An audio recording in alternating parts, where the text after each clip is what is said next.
नमस्कार, आप सभी का एक बार फिर से स्वागत है। मैं हूं रत्ना और आप देख रहे हैं केकेडी न्यूज। रुक करते हैं इस वक्त की प्रमुख खबरों की ओर। विश्व प्रसिद्ध बरसाना की प्रेम भरी लठमार होली आज सकुशल संपन्न हुई है। बता दें, हुरियारिन एकत्रित होकर रंगीली गली में नंदगांव के हुरियारों को मजाकिया अंदाज में पीटती हैं। नंदगांव के हुरियारे सर पर ढाल रखकर हुरियानियों के लठ से अपना बचाव करते हैं। बरसाने की विश्व प्रसिद्ध लठमार होली सकुशल संपन्न हो सके, उसके लिए शासन प्रशासन द्वारा पर्याप्त सुरक्षा व्यवस्था उपलब्ध के इंतजाम किए गए। चप्पे चप्पे पर पुलिस के जवानों को तैनात कर हर गतिविधियों पर नजर रखी रही थी। ये पर्व राधा कृष्ण के प्रेम का प्रतीक है। लठमार होली के बारे में नंदगांव बरसाना के हुरियारे और हुरियारियों ने क्या कहा, देखिए लठमार होली की खास खबर रंगीली गली बरसाना से। होली बरसाना की यहाँ प्यारे श्याम सुंदर अपने अष्ट सखाओं से सहगवाल वालों से यहाँ होली खेलने आते हैं।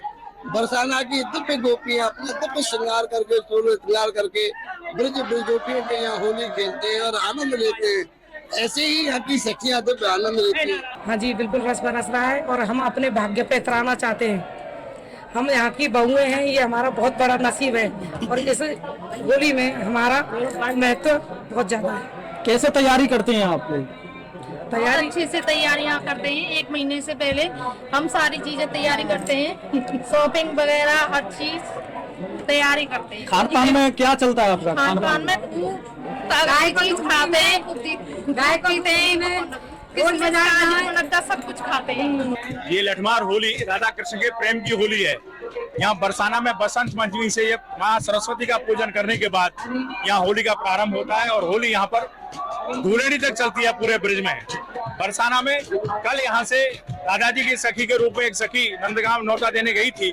उस नौते को स्वीकार करने के बाद यहाँ पर खाना लीला हुई थी कल और आज यहाँ लठमार होली हो रही है।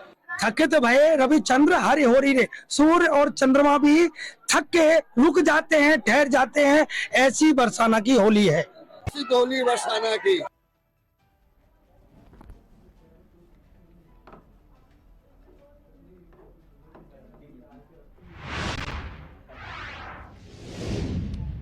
बढ़ते अगली खबर की ओर। अमृत भारत स्टेशन के तहत बोकारो रेलवे स्टेशन पर आज दक्षिण पूर्व रेलवे महाप्रबंधक अनिल कुमार मिश्रा अपने टीम के साथ आद्रा रेल मंडल मुख्यालय होकर बोकारो रेलवे स्टेशन पहुंचे। उन्होंने डेवलपमेंट कार्य का निरीक्षण किया। संबंधित रेल अधिकारियों ने स्टेशन के प्रवेश और निकासी मार्ग, स्टेशन परिसर में कार स्टैंड, नया टिकट घर, प्लेटफॉर्म्स पर निर्माणाधीन फुट ओवरब्रिज सहित अन्य प्रगतिशील कार्यों के बारे में जीएम को बताया है। और बोकारो स्टेशन रेलवे के लिए काफ़ी इम्पोर्टेंट है, passenger amenities point of view से और train operation point of view से भी। तो जैसे आप लोगों को मालूम है कि बोकारो स्टेशन अमृत स्टेशन में इंक्लूडेड है और इसका ऑनरेबल प्राइम मिनिस्टर द्वारा वीडियो कॉन्फ्रेंसिंग के फाउंडेशन स्टोन भी ले किया गया है। तो ये काम चल रहा है और अभी प्लेटफॉर्म पे जैसे प्लेटफॉर्म पे वर्क है और हम लोग अभी इमीडिएटली इसका जो फसाड इम्प्रूवमेंट और entry improvement plus PRS building को शिफ्ट करने का भी काम कर रहे हैं। यहाँ पे एक 12 मीटर फुट ओवर ब्रिज भी आ रहा है, उसका फाउंडेशन वर्क चल रहा है। तो आने वाले 6 से 8 महीने के अंदर बोकारो स्टेशन पैसेंजर एमिनिटीज़ जितने भी मॉडर्न पैसेंजर एमिनिटीज़ के साथ इक्विप्ड होगा और इसकी अपीयरेंस काफ़ी इम्प्रूव हो जाएगी, इंक्लूडिंग सर्कुलेटिंग एरिया जिसमें सेपरेट एंट्री और एग्जिट के पॉइंट रहेंगे। इसके साथ ही फास्टर ट्रेन मूवमेंट के लिए बोकारो नॉर्थ और बोकारो के बीच में 3rd और 4th लाइन का भी प्रोविज़न है।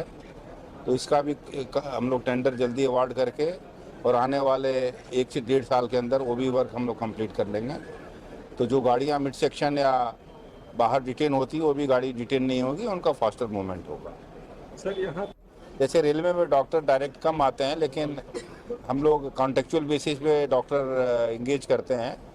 तो इसको भी हम लोग एग्जामिन करेंगे और जो कॉन्टेक्चुअल बेसिस पे कोई लेडी डॉक्टर को हम लोग यहाँ अपॉइंट करेंगे। रेलवे कॉलोनी में सीसीटीवी कैमरा वगैरह के लिए कुछ आप लोगों का प्रोग्राम है क्या, सुरक्षा? नहीं, एक एक करके हम लोग लगा रहे हैं। जो जैसे पहले मेट्रोपॉलिटन सिटीज़ में जहाँ पे लॉ एंड ऑर्डर का प्रॉब्लम है, स्टेशन पे सीसीटीवी लग रहे हैं।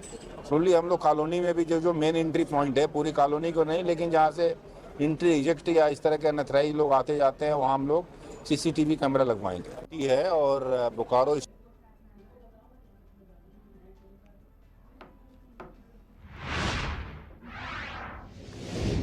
खबर बांदा से है, जहां तर्रा कस्बे से 8 किलोमीटर दूर स्थित खमहौरा गांव निवासी राकेश यादव का चयन यूपी पुलिस में उप निरीक्षक के पद पर हुआ है। जानकारी देते हुए राकेश यादव ने बताया कि उन्होंने अपनी प्रारंभिक शिक्षा अतर्रा के हिंदू इंटर कॉलेज और डिग्री पीजी कॉलेज अतर्रा से मास्टर्स किया। उनका 2021 में यूपी पुलिस के एसआई की भर्ती में चयन हुआ, जिस पर जनपद सुल्तानपुर के पुलिस ट्रेनिंग स्कूल पर ट्रेनिंग के बाद वो अपने गांव पहली बार गए तो ग्रामीणों ने उनका बैंड बाजे के साथ स्वागत किया। मेरा नाम राकेश कुमार यादव है। मैं ग्राम खमहौरा का रहने वाला हूँ। मेरा यूपीपी सब इंस्पेक्टर के पद पर चयन होने के बाद, पूरी ट्रेनिंग समाप्त होने के बाद मेरे घर आने के उपरांत एक कार्यक्रम रखा गया, जिसमें आप सब लोग, हमारे स्नेहीजन सभी लोग आज इकट्ठा हुए। कब हुआ था सिलेक्शन आपका? ये हमारी 2021 की भर्ती थी। इसमें एक साल तक पुलिस की प्रक्रिया चली, फिजिकल, इंट्रेंस एग्जाम वगैरह। काफ़ी इस भर्ती में अटकलें भी आईं, लेकिन अंततः 12 मार्च 2022 को हम लोग को ट्रेनिंग के लिए बुला लिया गया और हमारा कल 16 मार्च 2024 को हमारे पीओपी पासिंग परेड संपन्न हुई। उसके उपरांत हमें एक दिन की छुट्टी मिली। मैं अपने सभी स्नेहीजनों से मिलने के लिए अपने घर आया। सभी लोग आज ये कार्यक्रम कराया। माता पिता का क्या नाम है? मेरे पिताजी का नाम श्री बुद्ध विलास यादव है और मेरी माता श्रीमती शांति देवी है।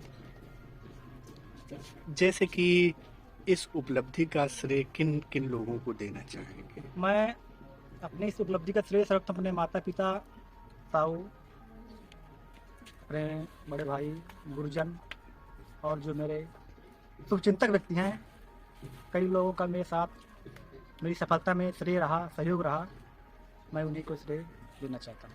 एक बात और सुनने में आ रही है कि आपने एक नहीं, दो नहीं, चार जॉब छोड़ने के बाद, यानी जो है यहाँ पुलिस के लिए आवेदन किया और आपका सिलेक्शन भी हो गया।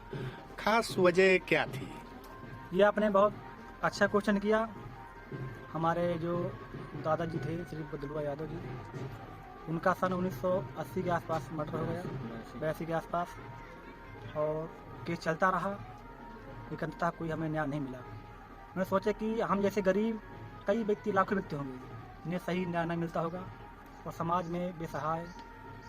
तो मैंने इस दर्द और पीड़ा को समझते हुए मैंने इस क्षेत्र में आने का रास्ता चुना और आज से हमारा कम से कम 40 साल तो हो ही गया। अभी कहीं से कुछ नहीं हुआ। आपने विशेष कहाँ कहाँ कोचिंगें ली और कहाँ कहाँ पढ़ाई करी है? मैंने अपने एक गांव से छोटा हमारा प्राइवेट स्कूल है, वहीं से पढ़ा और मैं घर में ही रह कहीं बाहर कोचिंग नहीं किया। स्वयं की मेहनत से मैंने सफलता प्राप्त की। मेरा नाम राकेश कुमार।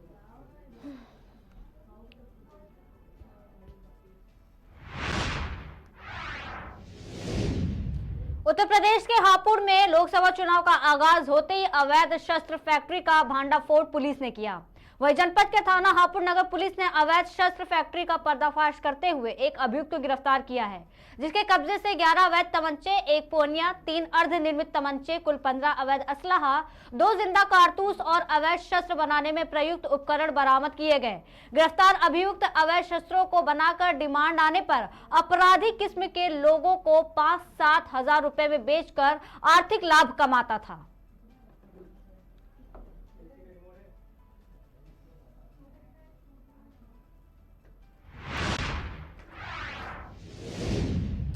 जनपद हापुड़ में लगातार शराब तस्करों की धरपकड़ जारी है। गढ़मुक्तेश्वर पुलिस ने 20 लाख रुपए की अवैध शराब पकड़ी है। थाना बाबूगढ़ कोतवाली पुलिस ने लोकसभा चुनाव और होली से पहले चेकिंग के दौरान 2 शराब तस्करों को गिरफ्तार किया है, जिनके कब्जे से 731 पेटी अवैध अंग्रेजी शराब हरियाणा मार्का, जिसकी कीमत करीब 17 लाख रुपए है, बरामद की गई है। 2 मोबाइल और शराब तस्करी में उपयोग टाटा 407 गाड़ी आदि बरामद हुई, जिनकी गिरफ्तारी वखंडा पेट्रोल पंप के पास से हुई।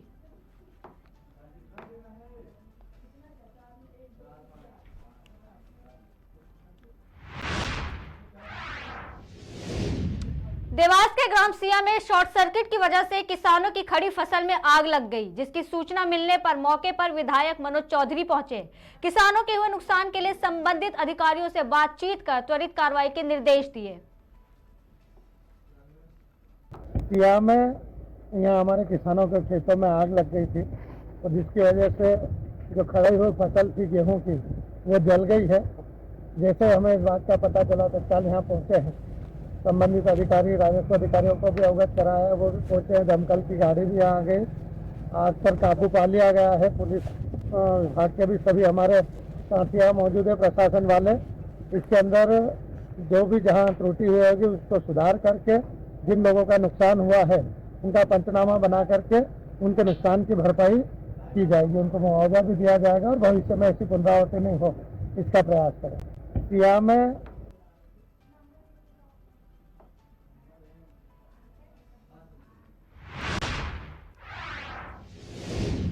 खबर कैमूर से है, जहां कैमूर जिला भभुआ सिटी पार्क में चिकित्सा प्रकोष्ठ अध्यक्ष ने कहा कि हमारी सरकार राष्ट्रीय नीति और इंडिया गठबंधन का कार्य कर रही है। आने वाले लोकसभा चुनाव 5 सीटों पर जीतेगी और बेरोजगार युवाओं को रोजगार देने का काम करेगी। कैमूर में पर्यटन स्थल को भी बढ़ावा मिलेगा।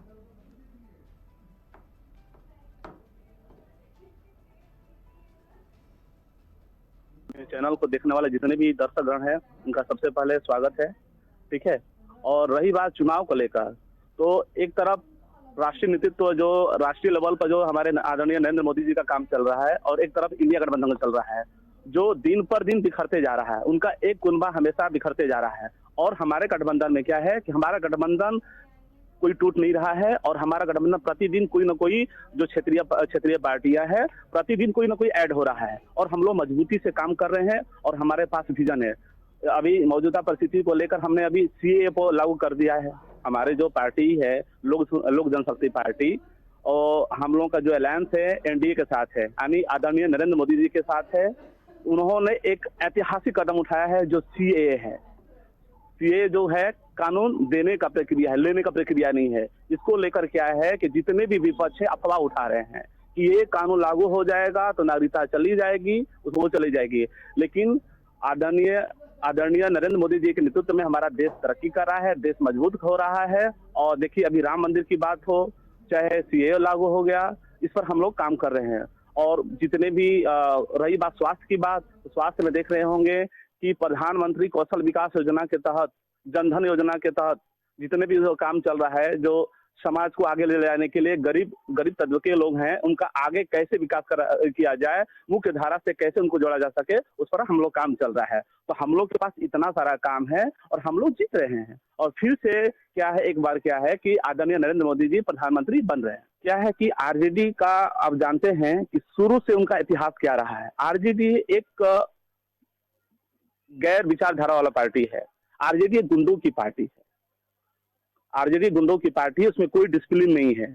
तो क्या होता है कि हमारा जो नीतीश कुमार इस समय हम लोग के पार्टी में गठबंधन में नीतीश कुमार जी भी आ गए हैं और जो हम लोग का बिहार सरकार जो चल रहा है इस समय नरेंद्र मोदी के नेतृत्व में चल रहा है, जिसमें कि प्रमुख रूप से हम लोग के पार्टी के राष्ट्रीय अध्यक्ष आदरणीय चिराग पासवान जी भी पार्टी में शामिल है, गठबंधन में शामिल है। अब हम लोगों का कोई दिक्कत नहीं, हम लोग अच्छे से चला रहे हैं। और हम लोगों के जितने भी नेता हैं, चाहे नरेंद्र मोदी जी हैं, चाहे सम्राट चौधरी जी हैं, चाहे चिराग पासवान जी हैं, इन लोगों की नीतियों से प्रभावित होकर इन लोगों ने पार्टी छोड़ने का काम किया और एनडीए को हाथ थामने का काम किया। जनता सब जानती है कि हमारे हित में कौन काम कर रहा है और हमारे हित में काम नहीं कर रहा है। जो जनता के हित में काम करेगा जनता उसके साथ है, और जो जनता के लिए काम नहीं करेगा और जनता उसके साथ नहीं है। ये खुद निर्णय हो जाएगा। जो पार्टी जीत कर आएगी, जो लोग चुन कर आएंगे, उससे समझ में आ जाएगा कि जनता उसके साथ है, तो उसके साथ नहीं है। मेरा नाम डॉक्टर आलोक कुमार है। मैं लोक जनशक्ति पार्टी रामविलास चिकित्सा प्रकोष्ठ जिलाध्यक्ष हूँ। सबसे पहले मैं आपके माध्यम से आपके सभी दर्शकों का धन्यवाद देना चाहता हूँ। और कैमूर जो है ये प्रकृति के गोद में बसा हुआ एक ऐसा जिला है, यहाँ पर पर्यटन की कई अपार संभावनाएं हैं और कई सारे रोजगार की भी संभावनाएं हैं। आगामी चुनाव में अगर हमारी पार्टी सत्ता में आती है तो चिराग पासवान की जो विजन है बिहार फर्स्ट बिहारी फर्स्ट का विजन जो है, उसके तहत हम लोग चाहेंगे कि पर्यटन को बढ़ावा देने के लिए कैमूर को सबसे पहले कैमूर 1 जो है इसको हम लोग डेवलप करवाना चाहते हैं, ताकि टाइगर रिजर्व घोषित कराना चाहते हैं, ताकि यहाँ पर हम लोग का ज्यादा से ज्यादा पर्यटन बढ़ सके। कैमूर में करकटगढ़ हुआ, तेल्हार कुंड हुआ, इनको हम लोग ज्यादा से ज्यादा अगर हम लोग इसको प्रसारित करेंगे, पर्यटन उतना ही बढ़ेगा, और जितना पर्यटन बढ़ेगा रेवेन्यू जनरेट होगा, जिससे हम लोग का रोजगार और यहाँ के युवा पीढ़ियों को रोजगार का अवसर मिलेगा। सबसे ज्यादा प्राचीन मंदिरों में शुमार हम लोग के मां मुंडेश्वरी माता मंदिर है। ये सारे जितने पर्यटन स्थल है, हम लोग के सरकार में आने पर हम चिराग पासवान की जो नीतियां है, बिहार फर्स्ट बिहारी फर्स्ट पे, इस पर हम लोग काम करेंगे। बिहार का हम बात कर रहे हैं, बिहार में सबसे पहले बेरोजगारी मुद्दा रहेगा। आप देख रहे होंगे कि हमारे बिहार किसी भी स्तर पर देखेंगे बेरोजगारी चरम सीमा पर है। यहाँ से कई लड़के जिनकी उम्र अभी मैट्रिक पास है, इंटर पास कर या ग्रेजुएशन पास कर जिनको अच्छी शिक्षा तो नहीं मिल पा रही है, इसके अभाव में वो लोग बेरोजगार होकर कई दूसरे राज्य में जाकर मजदूरी का काम करते हैं। सबसे पहला हम लोग का मुद्दा रहेगा बेरोजगारी दूर करना। दूसरी आप देख रहे होंगे शिक्षा का स्तर आज के डेट में इतना बिहार में गिर चुका है कि कोई भी यहाँ पर डिग्री की मान्यता किसी भी बाहर राज्य में नहीं देते हैं लोग। बिहार का नाम सुनकर साफ लोग कहते हैं कि ये तो ऐसे ही पास हुआ होगा। और तीसरी हम लोग का ये मुद्दा होगी कि यहाँ की कई भी लड़कियों को है उनको शिक्षित करने की होगी, क्योंकि जितनी भी गांव की लड़कियां हैं उनको शिक्षित करना प्रथम प्राथमिकता होगी हम लोग की। और सरकारी योजनाओं में सबसे पहले अस्पताल को दुरुस्त करना होगा, क्योंकि कई ग्रामीण क्षेत्र है, आप हमारे कैमूर जिला के अधौरा में चले जाइए, यहाँ पर अगर कोई गर्भवती महिलाएं हो रही हैं तो उनको वहाँ पर कोई भी चिकित्सीय सहायता नहीं मिल पाता है। वहाँ पर उनको गर्भवती होने के दौरान ही उनको यहाँ के नीचे के क्षेत्र में भगवानपुर या अपने मायके भेज दिया जाता है, ताकि वहाँ पर उनको स्वास्थ्य सुविधा अच्छे से मिल सके। इलेक्शन के टाइम पर आप लोग देखते होंगे कि उन लोग को अच्छी व्यवस्था नहीं मिल पाती है। उन लोगों को कई किलोमीटर पहाड़ों पर चढ़कर या इधर उधर जाकर उन लोग को इलेक्शन के दौरान उन लोग को वोटिंग देना पड़ता है। और आप ये भी देखते होंगे वहाँ पर पेयजल की सबसे ज्यादा व्यवस्था खराब है। तो हम लोग को कैमूर में ये सब दुरुस्त करने की आगामी चुनाव में जिम्मेदारी रहेगी। चैनल को देखने वाले जितने